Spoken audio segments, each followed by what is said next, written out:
مومنو، کسی غیر مذہب کے آدمی کو اپنا رازدار نہ بنانا۔ یہ لوگ تمہاری خرابی میں کسی طرح کی کوتاہی نہیں کرتے اور چاہتے ہیں کہ جس طرح ہو تمہیں تکلیف پہنچے۔ ان کی زبانوں سے تو دشمنی ظاہر ہو ہی چکی ہے، اور جو کینے ان کے سینوں میں مخفی ہیں وہ کہیں زیادہ ہیں۔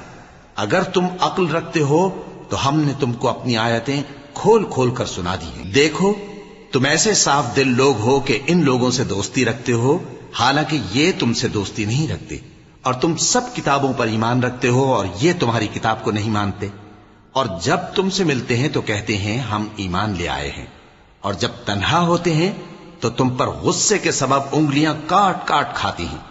ان سے کہہ دو کہ اپنے غصے میں مر جاؤ، اللہ تمہارے دلوں کی باتوں سے خوب واقف ہے۔ اگر تمہیں آسودگی حاصل ہو تو ان کو بری لگتی ہے، اور اگر تمہیں رنج پہنچے تو خوش ہوتی ہے، اور اگر تم تکلیفوں کی برداشت اور نافرمانی سے کنارہ کشی کرتے رہو گے تو ان کا فریب تمہیں کچھ بھی نقصان نہ پہنچا سکے گا۔